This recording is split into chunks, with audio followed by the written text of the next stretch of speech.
తెలంగాణలో hero Nagarjuna versus Hydraa fight cinema ట్విస్టులను తలపిస్తోంది. ఒకవైపు హైడ్రా కమిషనర్ రంగనాథ్ ఉదయమే 200 మంది పోలీసులు బుల్డోజర్లతో ఎన్ కన్వెన్షన్ సెంటర్కు వెళ్లిపోయారు, కరెంటు తీసేయించారు, ఇక కూల్చివేతలు మొదలుపెట్టారు. అందులో కనీసం సామాన్లు కూడా సర్దుకునే ఛాన్స్ కూడా ఇవ్వలేదు. తెల్లారక ముందే కేవలం 2 గంటల్లోనే ఎన్ కన్వెన్షన్ నేలమట్టమైపోయింది. కానీ ఆగమేఘాల మీద తెలంగాణ హైకోర్టుకు వెళ్లిన నాగార్జున స్టే ఇవ్వాలని కోరారు. ఆయన తన లాయర్ ద్వారా నేను కష్టపడి సంపాదించిన సొమ్ముతో కట్టుకున్న ఆస్తి అని హైకోర్టుకు చెప్పారు. నాటి సర్వే ప్రకారం నేను కొన్నాను. 2010 నుంచి 2012 వరకు దీని నిర్మాణం పూర్తయింది. కానీ ఆ తర్వాత ప్రభుత్వం మాకు నోటీసులు జారీ చేసింది. చెరువు సరిహద్దుల్లోకి వచ్చి కట్టారని మాకు నోటీసులు జారీ చేశారు. కానీ ఈ భూమి మీద 3-4 సర్వే రిపోర్ట్లున్నాయి. మేము ఆనాడే హైకోర్టును ఆశ్రయించాం. ఇప్పుడు 9 కోట్లు డిపాజిట్ గా కట్టి ప్రభుత్వ ఆరోపణలు నిరూపిస్తే తమ నిర్మాణానికి తగిన మార్పులు చేసుకుంటామని మాకు అవకాశం ఇవ్వాలని ధర్మాసనాన్ని కోరారు నాగార్జున తరపు లాయర్. దీంతో ప్రభుత్వ ఉత్తర్వులపై కోర్టు స్టే విధించింది. కానీ అప్పటికే కూల్చివేత పూర్తి కావడంతో ఆ విషయాన్ని కూడా కోర్టు దృష్టికి తీసుకెళ్లారు. అయితే కూల్చివేతలు ఆపాలని మధ్యంతర ఉత్తర్వులు జారీ చేసింది కోర్టు. కానీ కూల్చివేత అప్పటికే పూర్తి అయిపోయింది కూడా. ఎన్ కన్వెన్షన్ ను 2015లో గ్రాండ్ గా ఓపెన్ చేశారు. సినిమా హీరో నాగార్జున తన స్నేహితుడు ప్రీతం రెడ్డితో కలిసి N3 ఎంటర్ప్రైజెస్ పేరుతో నిర్మాణం చేపట్టారు. ఎన్ కన్వెన్షన్ సెంటర్ మాదాపూర్ ప్రాంతంలో అత్యాధునిక ఫంక్షన్ హాల్. దీనిపై మొదటి నుంచి వివాదమే ఉంది. వాస్తవానికి నాటి బీఆర్ఎస్ సర్కారు హయాంలోనే జిహెచ్ఎంసీ అధికారులు నోటీసులు కూడా ఇచ్చారు. అయితే నాగార్జున నాడు కోర్టుకెళ్లారు. అధికారులు దీనిపై విచారణ కూడా జరిపి మొత్తం 3 ఎకరాల 30 గుంటల భూమిని నాగార్జున ఆక్రమించారు. ఆయన ఏకంగా చెరువును ధ్వంసం చేసి మట్టి పోసి ఖరీదైన ప్రాంతంలో భూమిని ఆక్రమించి కట్టారని తేల్చారు అధికారులు. కానీ హైకోర్టు స్టే విధించడంతో ఆ కూల్చివేతలు ఆనాడు ఆగిపోయాయి.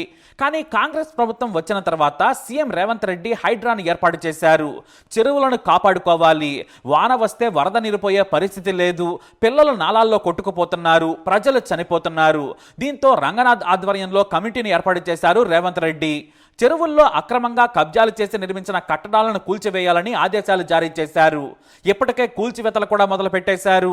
ఇక ఎన్ కన్వెన్షన్ కూడా కూల్చివేస్తారని అంతా అనుకున్నారు. కానీ ముందు ఫోకస్ అంతా కూడా మాజీ మంత్రి కేటీఆర్ కు చెందినదిగా చెబుతున్న జన్వాడ ఫామ్ హౌస్ పై వివాదం రేగుతోంది. అందరి దృష్టి దాని మీదే ఉంది.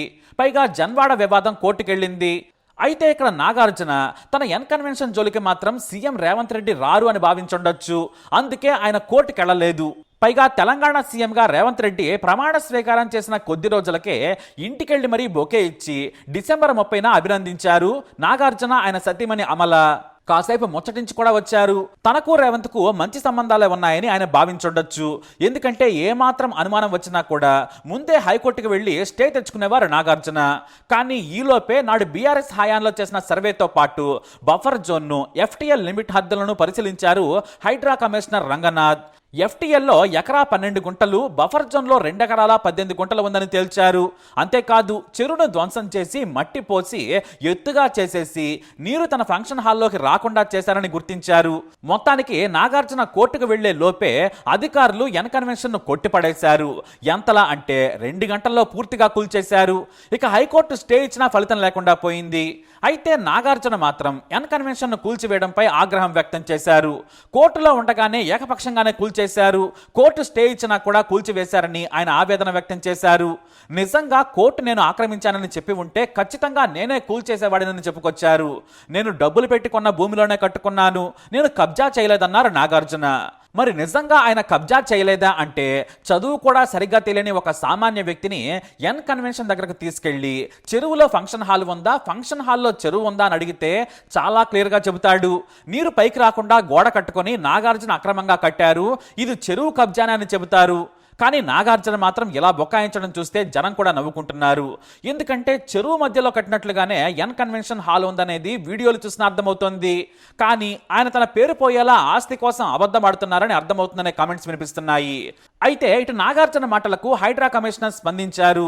తుమ్మిడికుంటల్లో నిర్మితమైన అక్రమ కట్టడాల్లో ఈ ఎన్ కన్వెన్షన్ ఒకటి. మొత్తం 3 ఎకరాల 30 గుంటలు కబ్జా చేశారు. ఇంకో విషయం ఏంటంటే అసలు జిహెచ్ఎంసీ కూడా అనుమతించలేదని బాంబు పేల్చారు కమిషనర్ రంగనాథ్. మరి నాగార్జున మాత్రం నేను సక్రమంగానే కట్టుకున్నానని చెబుతున్నారు. అయితే జిహెచ్ఎంసీ అనుమతి లేకుండా ఎలా నిర్మించారు, ఇన్నాళ్లు ఎలా దానిని నిర్వహించారు, అధికారులు ఏం చేస్తున్నారనే దానిపై కూడా ప్రజల్లో అనుమానాలు మొదలయ్యాయి. జిహెచ్ఎంసీ అనుమతి లేకుండానే నాగార్జున ఎన్ కన్వెన్షన్ కట్టారని చెప్పడంతో అంతా షాక్ అయిపోయారు. చెరువు మొత్తం 29 ఎకరాల 24 గుంటల భూమిగా గుర్తించారు. దాంట్లో చాలా మంది కబ్జా చేసి నిర్మాణాలు చేపట్టారు. ఒక నాగార్జున మాత్రం 3.5 ఎకరాలను కబ్జా చేశారని చెప్పారు ఆయన. జిహెచ్ఎంసీ అనుమతి లేకపోవడంతో బిల్డింగ్ రెగ్యులరైజేషన్ స్కీమ్ కింద అనుమతుల కోసం నాగార్జున ప్రయత్నించారు.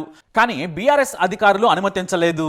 తుమ్మిడికుంటపై 2014లోనే నోటిఫికేషన్ ఇచ్చింది. అక్రమ కట్టడాలపై నోటీసులు కూడా ఇచ్చింది. కానీ హైకోర్టుకు వెళ్లడంతో చట్టబద్ధంగా వ్యవహరించాలని ఆదేశించింది. అయితే నాగార్జున మాత్రం కోర్టు ఇంతకు ముందే స్టే ఇచ్చినా కూడా కూల్చివేశారని రంగనాథ్పై ఆరోపణలు చేశారు. కానీ కోర్టు నుంచి ఎలాంటి స్టే లేదు. కేవలం 2017లో ఎఫ్టీఎల్ సర్వే నివేదిక మాత్రమే పెండింగ్ లో ఉంది. ఏ కోర్టు కూడా స్టే ఇవ్వలేదు. ఈ విషయంలో నాగార్జున సహా అందరూ తప్పుదోవ పట్టించి వాణిజ్య కార్యక్రమాలు చేపట్టారని ఆగ్రహం వ్యక్తం చేశారు. అంతేకాదు ఎఫ్టీఎల్లో ఉంటే నిర్దాక్షిణ్యంగా కూల్చివేయాలని సుప్రీంకోర్టు, హైకోర్టు కూడా తీర్పులు ఇచ్చిన విషయాన్ని గుర్తు చేశారు రంగనాథ్. అయితే అసలు నాగార్జున ఎప్పుడు ఎలా కట్టారు, ఆయనకు అంత ధైర్యం ఎలా వచ్చిందనే దానిపై కూడా సోషల్ మీడియాలో రకరకాల కథనాలు వినిపిస్తున్నాయి. 2012 సమయంలో తెలుగు ప్రజలంతా తెలంగాణ ఉద్యమం సమైక్యాంధ్ర ఉద్యమం అని కొట్టుకుంటూ ఉన్నారు. వివాదాలు, గొడవలు జరుగుతున్నాయి. పైగా కేంద్రం నుంచి ప్రత్యేక రాష్ట్రం ఏర్పాటు ప్రకటన రావచ్చనే దానిపై కూడా ఆసక్తితో ఎదురు చూస్తున్నారు. అయితే సరిగ్గా అదే సమయంలో తనకి చిన్నప్పటి మిత్రుడైన కిరణ్ కుమార్ రెడ్డి సీఎంగా ఉన్నారు. ఆయన్ను తన ఇంటికి భోజనానికి కూడా పిలిచారు నాగార్జున. ఓ రోజున నాటి సీఎం కూడా వెళ్ళొచ్చారు. ఆ సమయంలోనే నాటి ముఖ్యమంత్రి కిరణ్ కుమార్ రెడ్డి భరోసాతోనే ఆయన ఈ భూమిని కబ్జా చేసి కట్టారని, సీఎం స్నేహితుడిగా ఉన్నారనే ధైర్యంతోనే కట్టారనే విమర్శలు వినిపిస్తున్నాయి. అయితే నాగార్జున పార్ట్నర్ ప్రీతం రెడ్డి కూడా రాజకీయ పలుకుబడి కలిగిన వ్యక్తి. ఆ కారణంతోనే కబ్జా చేశారని కొంతమంది విమర్శిస్తున్నారు. ఒకటి మాత్రం వాస్తవం, నాగార్జున భూమి కబ్జా చేశారనడానికి శాటిలైట్ మ్యాపులు కూడా అవసరం లేదు. నడి చెరువులో ఆయన కట్టారనేది వాస్తవం. ఇంకా చెప్పాలంటే అధికారులు బఫర్ జోన్ ని, ఎఫ్టీఎల్ ను ఇంకా తక్కువ చేశారు. ఎందుకంటే ఇటు సామాన్యులు ఇల్లు కట్టుకున్నారు. వాటి పరిధిని పెంచి వివాదాలకు వెళ్లి వారి జీవితాలను నాశనం చేయొద్దని జాగ్రత్తగానే చేశారని చెప్పొచ్చు. ఎందుకంటే ఒకప్పుడు ఏ చెరువైనా కూడా కనీసం 100 ఎకరాల మేర విస్తరించి ఉన్నాయి. కుంటలు కూడా కనీసం 50 ఎకరాల మేర విస్తరించి ఉన్నాయి. అయినా కూడా సామాన్యుల విషయంలో జాగ్రత్తలు తీసుకునే బఫర్ జోన్ వరకు హద్దులు పెట్టారని చెప్పొచ్చు. అయితే ఇక్కడే మరో విషయం కూడా ఉంది. 2016లోనే టీడీపీ తరపున ఎమ్మెల్యేగా గెలిచిన రోజునే నేటి సీఎం రేవంత్ రెడ్డి అసెంబ్లీలో అక్రమ కట్టడాలు, చెరువు కబ్జాలు ఆక్రమించి నగరాన్ని ధ్వంసం చేశారు. సినిమా హీరోగా ఉన్న నాగార్జున అందరికీ ఆదర్శంగా ఉండాలి, కానీ ఆయనే చెరువుకు అడ్డంగా గోడ కట్టి ఎన్ కన్వెన్షన్ అనే ఫంక్షన్ హాల్ ను కట్టేశారు. దాన్ని కూల్చివేసేందుకు ప్రభుత్వానికి ఎవరడ్డం వస్తున్నారని నిలదీశారు. కానీ సీఎం అయిన తర్వాత హైడ్రాను ఏర్పాటు చేసి ఆయనే కన్వెన్షన్ సెంటర్ ను కూల్చివేయించారు. ఎంతవరకు బాగానే ఉంది. కానీ తన కూతురు పెళ్లిని కూడా ఇదే కన్వెన్షన్ హాల్లో గ్రాండ్ గా చేశారు రేవంత్ రెడ్డి. అలాగే అదే ఫంక్షన్ హాల్ ను కూల్చివేయించారు ఆయన. ఇదే ఇప్పుడు సోషల్ మీడియాలో వైరల్ గా మారింది. అయితే నాగార్జునకు రేవంత్ రెడ్డికి వైరం ఎక్కడ మొదలైందనేది ఎవ్వరికీ తెలియదు.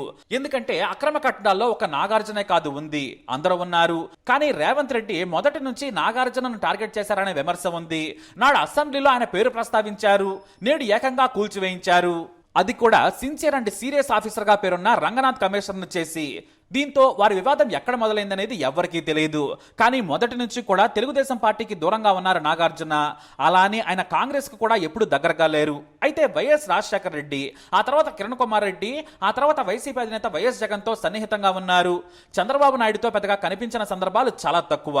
పైగా బాలయ్యకు నాగార్జునకు వైరం ఎప్పటి నుంచో ఉందనే విషయం తెలుసు.